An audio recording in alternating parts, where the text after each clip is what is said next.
혹시 예배가 시작되기 전에 우리 다음 세대 친구들과 부모님들이 함께 좀 기도 제목들 미리 좀 나누고 그랬나요? 시간 딱 되면 유튜브 틀고 아직 시작 안 했다 이렇게 하지 마시고 이렇게 시간이 좀 되기 전에 미리 모여서 함께 좀 기도할 것들에 대해서 우리 아이들, 우리 부모님들이 어떤 생각을 갖고 있는지, 요즘 무엇 때문에 힘들고 무엇 때문에 고민하는지를 충분히 얘기하고, 그리고 이 시간이 시작되었으면 좋겠다는 생각이 듭니다. 그리고 가능한 한 예배 시작 전에 미리 와서 자리를 잡고 이렇게 있었으면 좋겠다는 생각이 듭니다. 그리고 우리 친구들 이 시간이 뭔가 이렇게 TV 보듯이 관람하는 시간이 아니라 내가 예배자로 지금 서 있다라는 것을 잊지 않았으면 좋겠다는 생각이 듭니다. 말씀 시작하겠습니다. 제가 어렸을 때 저는 동네 골목에서 야구를 참 많이 했습니다. 주로 제가 사는 동네에서 야구를 할 때는요, 야구 방망이가 없으면 주변에 그냥 나무 하나, 이렇게 몽둥이 같은 거 하나 들고 그거 갖고도 야구를 했습니다. 그래도 우리는 문제 있다라고 생각하지 않았습니다. 공은 테니스 공 갖고 했습니다. 뭐 다들 그랬지 않습니까? 또 글러브는 굳이 필요하겠습니까? 뭐 글러브가, 야구 글러브는 포스만 갖고 있었어요. 그리고 다 맨손으로 잡고 그렇게 놀았죠. 그런데 어느 날 낯선 한 친구가 저희 동네에 이사 왔습니다. 그리고 그 친구가 야구 방망이와 글러브를 끼고 마치 이 친구처럼 온몸에 야구 모자, 야구 유니폼, 심지어는 야구 양말, 참 야구 양말 보면 되게 그때는 폼났었거든요. 거기에 야구 신발까지 신고 나타난 거예요. 그리고 우리에게 이렇게 말하는 것이었어요. 우리 같이 야구하자. 아니, 복장이 심상치 않아요. 그때 당시에는 이 정도 장비를 온몸에 두를 정도면 굉장히 돈이 많이 들거든요. 그러니 이 정도 돈을 들여서 나타날 정도의 아이라면 심상치가 않았습니다. 이 아이가 등장하자 모두가 순간 움찔했죠. 대단한 녀석이 나타났다. 잠깐 다들 기가 죽었습니다. 보기만 해도 정말 잘하게 생긴 거예요. 우리하고 레벨이 다른 겁니다. 그런데 그 아이가 와서 나와 같이 야구하자라고 하는 거예요. 그 말이 들리기는 나 좀 야구하는데 같이 끼워줘 라고 들리지 않고 내가 너희들과 야구를 하기를 허하노라 라는 느낌이 들었습니다. 마치 해줄 테니까 뭐 너희들을 위해서 내가 한번 너희들과 함께 야구를 해줄게 라는 것처럼 들렸다는 것이에요. 우리는 맨손으로 야구하고 있는데 이 아이는 마치 진짜 선수처럼 모든 것을 갖추고 나타났으니 우리의 마음이 어떻겠습니까? 마치 그 아이가 우리를 보고 아이고 너희들은 그렇게 있고 글러브도 없이 그 야구, 이게 야구냐? 라고 우리를 비웃는 것처럼 보였습니다. 그리고 우리는 너무 멋진 그 아이의 모습을 보면서 다들 부러워했죠. 그리고 드디어 그 아이가 타석에 섰습니다. 순서가 돼서 그 아이가 타자로 나섰습니다. 방망이를 들고, 그 신발도 방망이를 들고 있지 않습니까? 그 뭐죠? 뭐 이렇게 야구 선수를 보면 이렇게 막 그 방망이로 이렇게 신발 툭툭 치지 않습니까?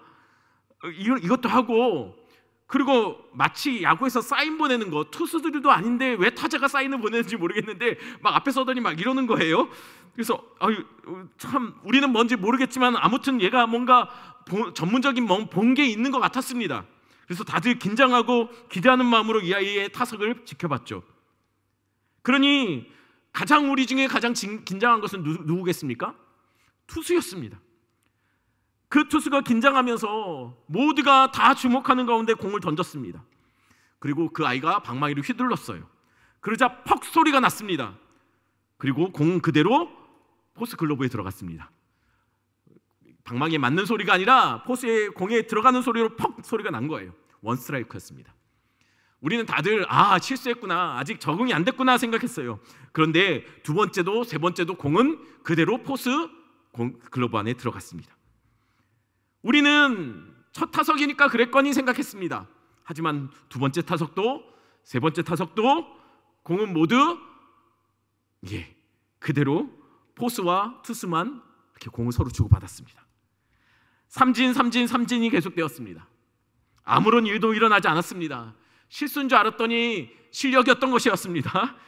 여러분, 사실 그 다음 날도, 그리고 그 다음 날도 이 아이는 타석에 섰지만 아무런 일도 일어나지 않고 계속 아웃이 됐습니다. 드디어 그 녀석의 정체가 정확하게 밝혀진 겁니다. 그 녀석의 정체는 정말 야구를 잘하게 생긴 아이였지 야구를 잘하는 아이는 아니었습니다. 정말 야구를 잘할 것 같은 그렇게 생기긴 했지만, 모든 장비도 다 갖추었지만 그 아이는 정말 이 정도로 야구를 못할까 싶을 정도로 야구를 못하는 아이였습니다. 그게 그 녀석의 정체였습니다. 그냥 아주 야구를 못하는 아이였습니다. 그래서 우리는 야구할 때마다, 편을 뽑을 때마다 늘 항상 그 아이가 마지막에 남았습니다. 그래서 결국 마지막까지 갔다가 결국 한 팀에 배정되었죠. 왜냐하면 서로 이 친구를 안 뽑아가려고 했습니다. 이 친구가 들어간 그 팀은 늘 항상 졌기 때문에 누구도 이 아이를 자기 편으로 끌어내리려고 하지 않았습니다. 멋진 것을 갖추었다고 잘하는 것이 아닙니다. 정말 잘한다는 것은요, 보여줄 실력이 있어야 합니다. 진짜 잘한다면 정말 잘한다라는 실력을 나타내 보일 수 있어야 그것이 진짜 잘하는 겁니다. 잘하는 것처럼 보인다고 그것이 실력 있는 것이 아닙니다. 실력이 있어야 잘하는 것이 나타나는 것이죠. 오늘 우리가 같이 읽었던 사대교회라는 이름의 교회가 소개되고 있습니다. 본문에는 사대라는 말은 남은 자라는 뜻이에요. 끝까지 버티고 견딘 자라는 뜻이 바로 사대라는 뜻이에요. 당시 예수님을 믿는 사람들은, 그리고 당시에 예수님을 믿는 교회들은 굉장히 핍박받고 심지어는 매를 맞고 감옥에 갇히고 때로는 죽임을 당하던 시대였습니다. 그러니 사대교회라는 이름, 끝까지 버티고 견뎌내고 남은 자로 서 있다라는 말은요, 굉장히 대단한, 굉장히 실력 있는 교회라는, 좋은 교회라는 의미를 가질 것입니다. 아마도 그곳 성도들은 굉장히 자부심이 있었을 거예요. 우리 교회가 말이야, 이 어려운 상황에서도 버티고 견디고 끝까지 남은 자들이야 라고 얘기했겠죠. 실제로도 이게 사대교회, 실제로 사대교회의 모습은 아니었을 겁니다. 하지만 사대교회였을 거라고 생각하는 교회, 이 교회의 모습입니다. 사진상으로는 그렇습니다. 그런데 이 교회가 굉장히 부자 동네에 있었어요. 그리고 사람들도 아마 굉장히 신분도 제법 있고 괜찮은 사람들, 훌륭한 사람들이라고 여겨지는 사람들이 많이 모였던 교회 같습니다. 한때 굉장히 왕성했던 교회였어요. 교회가 아마도 시설도 좋았을 겁니다. 좋은 건물들을 갖추었을 겁니다. 누가 봐도 그 교회 다니는 사람들도 굉장히 자부심을 가졌을 거예요. 우리 교회는 이런 교회라고요. 모든 것이 잘 갖추어진 교회, 살아있다라고 별명 붙여진, 이름 붙여진 교회, 누가 봐도 존경받고 괜찮은 교회라고 소문난 교회였다는 거예요. 그럼 하나님의 평가는 어땠을까요? 하나님은 사대교회를 보고 뭐라고 말했을까요? 하나님도 그렇게 생각했을까요? 그런데 하나님의 평가는 이렇습니다. 너희는 살았다고 말하지만 죽은 자 같은 교회라고요. 살았다는 이름은 가졌지만 이름만 그렇지 실제로는 죽었다라는 거예요. 이름만 사대였지 실제로는 사대가 아닌 교회였다는 거예요. 어쩌면 사대교회 성도들은 우리가요? 왜요? 우리는 아닌데요? 우리 교회는 그래도 제법 잘 모이고 있는데요? 우리 교회는 예배도 괜찮아 보이는데요? 우리는 굉장히 괜찮은 건물에 그럴듯한 사람들이 모이는 교회인데 왜 우리가 죽었습니까? 우리는 살아있는 예배를 드리는 정말 살아있는 성도들, 살아있는 교회입니다 라고 얘기했을 거예요. 아마 하나님의 평가가 억울했을 겁니다. 왜냐하면 예배가 계속 드려지고 있거든요. 왜냐하면 여전히 사람들이 많이 모이고 괜찮은 사람들이 모이고 있거든요. 건물은 제법 괜찮았거든요. 체계가 잡혀 있었거든요. 그런데 하나님은 이렇게 말씀하시는 거죠. 2절 말씀 제가 읽어드립니다. 너는 일 깨어 그 남은 바 죽게 된 것을 굳건하게 하라. 내 하나님 앞에 내 행위에 온전한 것을 찾지 못하였노니. 하나님은 사대교회에게 이렇게 말씀하고 있어요. 내가 너에게 온전한 행위를 찾아보지 못했다고요. 너가 살아있다라는 것을 보여주지 않았다는 거예요. 한마디로 말하면 그럴듯하기는 한데, 괜찮아 보이는 교회처럼 보이기는 하는데 영적인 실력을 보여주지 못하는 교회라는 거예요. 하나님이 본 게 아무것도 없다는 거예요.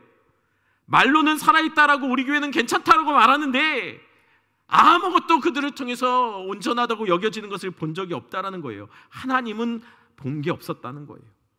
본 게 없으니, 보여줄 실력이 없으니 그들은 형편없는 거죠. 실력이 없는 거예요. 보여줄 것이 없다면 그거는 실력이 없는 겁니다. 영적인 실력이 없는 교회였다는 것이죠. 겉모습은 번지르합니다. 하지만 문제는 하나님은 겉을 보는 게 아니고 속사람을 보고 있다는 것이죠. 하나님은 정말 찾고 있는 것은 예배에 출석을 얼마나 하느냐를 보는 것이 아니라 그 속에 정말 하나님밖에 모르는 예배자가 몇 명이 되는지를 보고 계시다는 거예요. 하나님은 얼마나 체계를 갖추고 모든 교회의 어떤 행정이나 그 밖의 모든 흐름이 물 흐르듯 잘 흘러가고 있는지 그것을 보고 있는 것이 아니라 투박해도 하나님밖에 모르는 성도들을 그 속에서 찾고 계신다는 것이에요. 하나님은 성도의 온전한 삶을 발견하기를 원하시고 있다는 것이죠. 책상에 앉아있다고 다 공부 잘하는 거 아니지 않습니까? 야구 유니폼 멋지게 입었다고 야구 잘하는 거 아니지 않습니까? 성경책 들고 교회를 열심히 다닌다고 진짜 성도인 것은 아니지 않습니까? 안타깝게도 이게 사실이라는 거예요. 성도라면 당연히 나타나야 될, 보여줄 수 있는 진짜 살아있는 열매가 그 안에 있어야 된다는 것이죠. 날마다 예배할 때마다 우리가 찬양을 멋지게 못 불러도 좋고, 우리가 멋진 옷을 입고 예배자의 거룩한 모습을 우리가 지닌 것처럼 보이지 않을지라도 그 속에 예배드릴 때마다 기가 막힌 하나님의 은혜를 받고 구원의 감격이 있다면 되는 거 아니겠냐는 거예요. 살아있다면 정말 맺혀질 진짜 열매, 구원의 감격이 그 속에 있느냐라는 것이죠. 우리 교회가 살아있다고 말하지만 실제로는 죽은 교회, 이 4대 교회가 아니라 진짜 살아있는 교회가 되어야 합니다. 예배에 출석하는 성도가 아니라 예배자로 하나님을 만나는 구원의 감격에 사로잡힌 그런 예배를 드리는 우리 성도들이 되기를 축원합니다. 우리의 가정들이 교회를 다니는 가정이 아니라 교회다운 삶을 사는 가정이 되어야 합니다.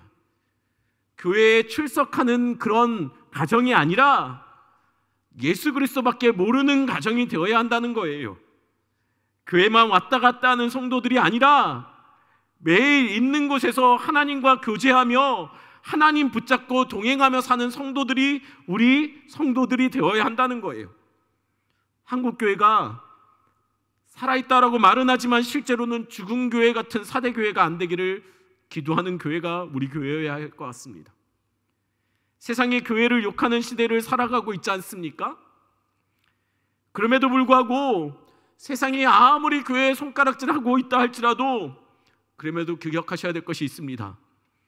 아무리 세상이 교회를 손가락질하고 교회는 안 된다, 소망이 없다라고 말해도 기억하십시오. 그럼에도 교회는 하나님의 유일한 대안입니다. 교회는 하나님의 이 땅을 향한 소망입니다. 하나님은 교회를 통해서 이 땅을 구원시키길 원하십니다. 그러니 교회가 소망입니다. 비록 교회가 안 좋은 모습, 부끄러운 모습을 드러내고 있다고는 할지라도 그럼에도 하나님은 교회를 통해서 일하신다는 거예요. 우리의 죄와 잘못으로 세상에 손가락질을 할 수도 있습니다. 하지만 우리가 기억해야 될 것은 우리가 받아야 될 고난은 핍박이지 세상에 우리의 부끄러움을 일어난 정죄가 아니라는 거예요.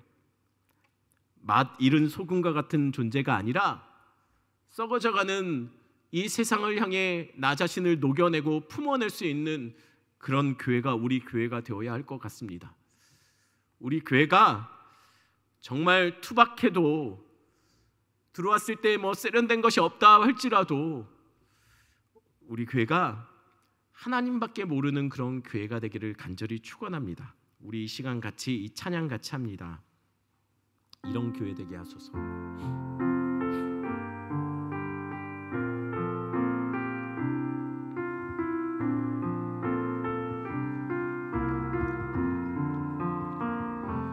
진정한 예배가 숨쉬는 교회, 주님이 주인 되시는 교회, 믿음의 기도가 쌓이는 교회, 최고의 찬양을 드리는 교회, 말씀이 살아 움직이는 교회, 성도의 사랑이 넘치는 교회, 섬김과 헌신이 기쁨이 되어 열매 맺는 아름다운 교회, 주님의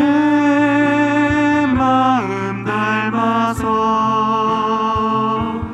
이웃을 사랑하는 교회, 주님의 영광을 위해서 빛 대신 주님 전하는 교회, 사랑의 불꽃이 활짝 피어나 날마다 사랑에 빠지는 교회, 주께서 사랑하는 우리 교회가 이런 교회 되게 하소서. 이 시간 같이 먼저 나라와 민족 한국 교회를 위해서 기도했으면 좋겠습니다. 나라와 민족을 위해서 기도할 때 먼저 이 나라가 하나님을 두려워하는 나라가 되게 해달라고, 하나님을 정말 두려워하는 나라 되게 해달라고, 하나님 없다 말하는 그 불경건함들이 부끄러워지는 나라 되게 해달라고. 그래서 동성애와 동성혼 등 하나님을 전혀 의식하지 못하는, 겁없이 하나님을 두려워하지 않고 이런 하나님이 정말 싫어하는 이런 법들을 세워가려고 하는 모든 시도들을 주님 막아달라고, 하나님 이 땅을 불쌍히 여겨달라고, 그리고 하나님 한국교회를 주님 지켜달라고, 그냥 말로만 살아있다라고 말하는 사대교회가 아니라 한국교회가 정말 살아있음의 열매를 분명하게 맺혀가는 그런 교회들 되게 해달라고, 하나님 이 땅을 주님 용서해달라고, 이 땅을 주님 붙잡아달라고, 이 땅의 한국교회들을 주님 사랑해달라고 이 시간 같이 주여 한번 외치고 기도합니다. 주여